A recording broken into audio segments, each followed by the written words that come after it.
its duties under the law. This is in the Constitution. It is in the Act establishing the NNPC.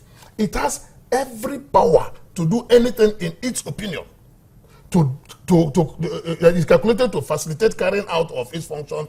And then part of that power, part of that authority extends to paragraph D of subsection 1 of section 6 of that act, but which says what is being debated here what is is being that debated? the process Yes. leading to his announcement of the unbundling, as it were, Yes. or the restructuring of Yes. the NNPC, Yes. is that he did not carry some of the leaders of the unions along.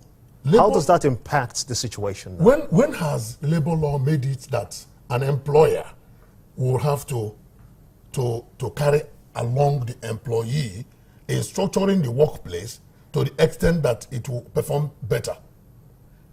Yes, for practice to work well, it is important that you carry everybody along. It's under an integrative system. But it does not mean that when you don't carry everybody along, and what do you say carrying along? What is carrying along? Nobody is losing his or her job. Nobody is being downgraded. Nobody is losing his or her pay. The corporation has been operating at a loss, and Nigerians have been shouting and been calling NNPC all manner of names as a cesspool of corruption. Are you saying that the labor unions have taken advantage of this situation? The labor unions in their favor? The labor unions have taken advantage of the fact that they work in sensitive sector of the economy. And they should know that working in sensitive sector of the economy does not make them super workers.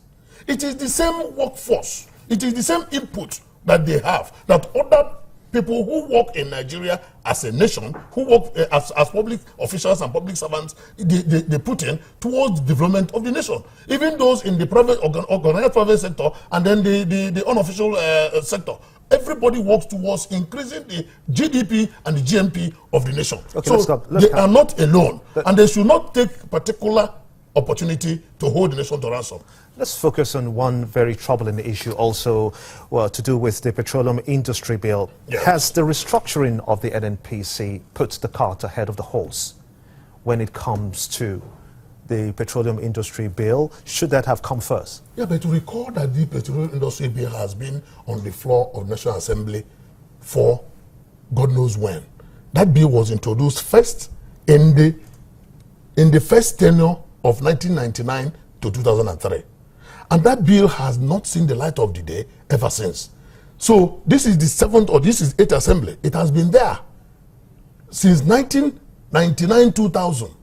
And then that bill has seen several versions to the extent that Nigerians don't even know the version that is the new version and the version that is correct. And if that bill has been on the floor of the assembly ever since then, and the assemblymen have not deemed it fit to pass that bill into law in order to restructure fundamentally the upstream, midstream, and downstream sectors of the economy, are we going to wait? Who knows when that bill will come out? So what the minister has done in his wisdom is to begin to implement mild restructuring with a view to making this corporation become profitable and no further a drain pipe of wastages of our resources. And he has even said, he has even given assurance that he is interfacing with the legislators such that at the end of the day, whatever structuring that is being done in NNPC will not adversely affect the outcome of the petroleum industry bill whenever it is implemented. And mind you, that don't forget that when he was appointed group managing director of NNPC, one of the things he told the National Assembly during his screening as a minister of the Federal Republic, he told them that he's going to implement that he will bring a policy that will begin to implement that bill bit by bit, because the bill seems to be so humongous and so amorphous, such that implementation bit by bit will be much better for the country instead of bringing the whole thing all in the first what do you hope to see now that we have a restructured NNPC in the coming, say, give it a time frame in the next 6 months? What I hope to see is a more functional organization, an organization that will move away from loss, to profit. An organization that will begin to make sure that energy policy of Nigeria is well structured and well organized and coordinated. An organization that will begin to substitute importation of petrol into domestic refinery because we have the resources here. And then we should be able to refine in Nigeria and then export finished products, which will in turn create employment for our team unemployed youth. And isn't that taking a step too fast because the refineries are not working at the moment? But should they focus on that one? No, but that is part of the structuring they're doing, because a different section will now focus on refinery. A different section, and then give account without waiting for the unitary system of NNPC. NNPC operates more like a single command structure. It is not an armed force. It is a business organization that is supposed to serve the public and make profit for Nigerian nation.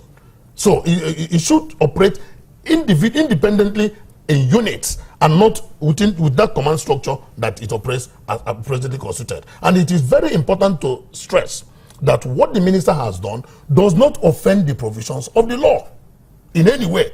So I don't see why members of the National Assembly will begin to throw cock in the wheel of the progress of the organization. I can assure that they have not done any of such. I want to thank you so much indeed, Fred Nziako, of course, a development lawyer and, of course, an analyst with us here. Many thanks indeed for your time. Thank you very much. And your thoughts. And when State of the Nation returns, we're going to be speaking about the situation of the Nigerian army, and they have indeed killed one of Boko Haram's strongmen. He was number 95 on the lists, the wanted lists of the Nigerian army, in the first posters that were released by the army. Join us again.